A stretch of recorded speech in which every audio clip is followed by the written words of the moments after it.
Let me start with a question. Delta, I'll ask if you are considering this, and Paul, I'll ask if you at Tendril does any work on this. But Stephen wanted to know how these principles we just learned relate to gamification. I guess I will say that Duke Energy, we are considering gamification. You know, that would, right now we have a paper product, but we're definitely looking and seeing what it would take to create an online experience for our customers. And the gamification is definitely a piece of that. That's a tool that really encourages engagement and return, that stickiness that we all look for with our products and services.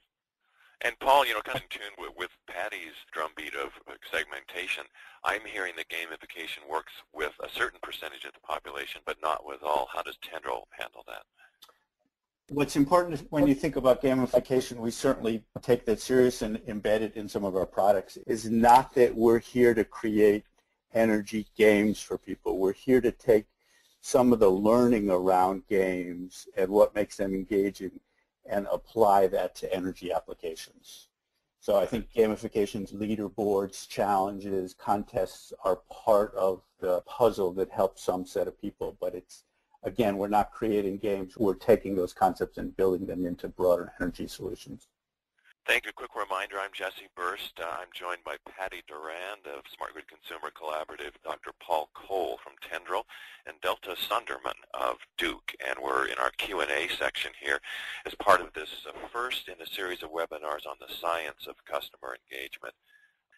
Paul, I'll start with you and then follow up and ask Patty what her plans are for SGC in this realm. But Brian wants to know if there's these kinds of things are available for other segments like the commercial office segment. Yes, on the commercial side, we do provide some of the similar kind of products for a commercial audience as well. And Patty, will you be expanding your research in the commercial space, do you expect? We don't have plans to do that right now per se, although we do have a piece of research this year we're really excited about. It's getting ready to start in May on how to engage multi-ethnic communities. And many of those communities revolve around the small to medium business anchor tenants, such as the corner grocery store, the dry cleaner, the local haircut place, all those places that multi-ethnic communities engage around and listen to and take leadership from. And we're going to be doing a piece of research about how to best engage them, and that will involve some small, medium business work. Delta, a question from Matt who asks if our customers asking for any improvements, changes, additions, and if so, what are they asking for? What kind of feedback? Well, some of the things that we're receiving is we are hearing from customers that they would like an online. Several of them are very conscientious about sustainability, so they really would like to have an online offer. We've also had some requests for tools, again, online tools that where maybe customers can do some analysis for themselves using their own energy data and then do some what-if sort of scenarios. Daniel wants to know, how is EM&V performed? How are you verifying this? And have the results been accepted by regulators and other interveners?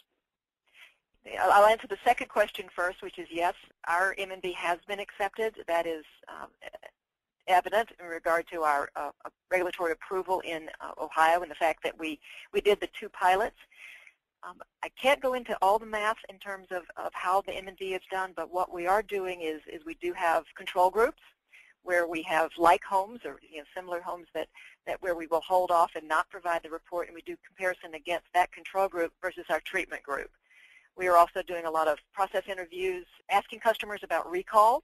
If we provided them with a message or a recommendation, what's their recall? And Jesse, what we've seen there is, customers are remembering things from their report from over 100 days ago. So there's good recall that shows the impact of the reports. But there are experts out there in the M&V world who are able to effectively M&V behavior modification type offers. Paul, is there any data on persistence, in terms of not just a simple short-term rebound, but just long-term continuation? One of the longest-term projects that we've studied is the CAPE, and what we've seen over 2.5+ years is maintenance of, on average, 9.3% savings over that period with a web portal application, meaning just a behavioral approach. So we have pretty good evidence that there are cases of long-term savings and persistence just with information and behavior. Patty, Bob asks about the best ways to use segmentation information. Is it best used for marketing? Is it best used for messaging, trying to kind of influence minds, or can it be used, directly for some of these direct engagement protocols? I think it's best used for everything. I think that one of the transitions that has to happen in the utility industry is to look at consumers holistically and understand where they are and then meet them at that place. So we do a lot of extrapolating, and we use a lot of our own opinions to imagine how others feel. It's commonly done. I do it. I think everyone does it. Well, if I'm not interested in an online portal, then probably no one else is either. So one of the best ways to use segmentation is to integrate it throughout the utility's operations so that everyone understands consumers fall into different groups, and whichever business unit is thinking about consumers, they have those segments ready. They can use them to create products, to create programs and services, to message them, and to understand how to talk to them when they call into the call centers and how to resolve issues and complaints. Paul, do you have insights on best use of segmentation insight? Because you see across a wide range of utilities.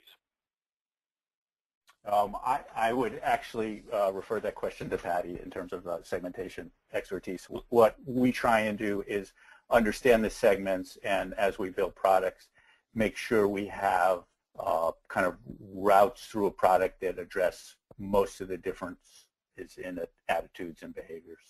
One more question, and this final question is to Delta. It's from Calvin, and he asks if you're getting involved with the Green Button program. For those of you who don't know, the Green Button is a program promoted by the White House to allow third parties, with the customer's permission, third parties to access interval data so that they can create useful products and services for consumers. And Jesse, yes, we are. We're looking at being able to provide that service to all of our customers.